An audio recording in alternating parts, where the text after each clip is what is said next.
তো একদিন বাসায় মেহমান আসছে, ছোটটা পুরা পাগল হয়ে গেছে, এই দরজায় ওই দরজায় যে বাড়ি খাইতেছে, এত খুশি। তারপর কি করলাম, ওরে বাথরুমে আটকায় রাখলাম আমরা না পেরে। আচ্ছা। আটকায় রেখে বাইরে থেকে লক করে দিছি। ও কিছুক্ষণ চিল্লাইলো যে খুলে দাও, খোলো খোলো না প্লিজ, আর করবো না। আমরা খুললাম না। তারপরে ও কিছুক্ষণ ওখানে থাকার পরে পরিবেশের সাথে মানায় নিল, নিয়ে ও কি করলো, ও ভিতর থেকে এখন দরজা আটকাই দিল। আমরা বাইরে থেকে বলতেছি খুলো, খুলে দাও, খুলো না, আর করবো না।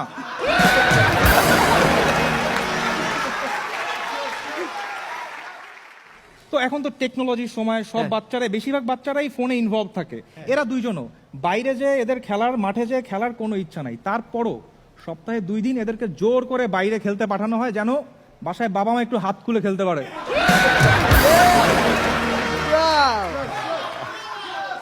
তো আমি বড়টাকে একদিন লিখতে দিলাম গাছ লাগানোর প্রয়োজনীয়তা লেখ।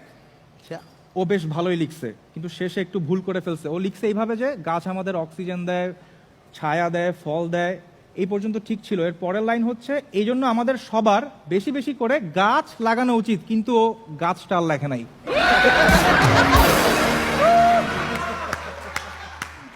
তো ভালো কথা, আমরা সবাই গেলাম চিড়িয়াখানায়।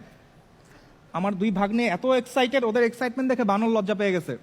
তারপরে হাতির খাঁচার সামনে গেলাম, আমার ভাগ্নে বলতেছে মামা এটা কি? আমি বললাম হাতি।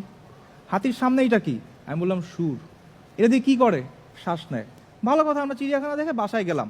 তো 2 ভাই গোসল করতে ঢুকে ঝগড়া লাগাই দিছে। শুনলাম বড়টা ছোটকে বলতেছে, কি রে তুই শ্বাস কিভাবে নিস এত ছোট সুর দিয়ে?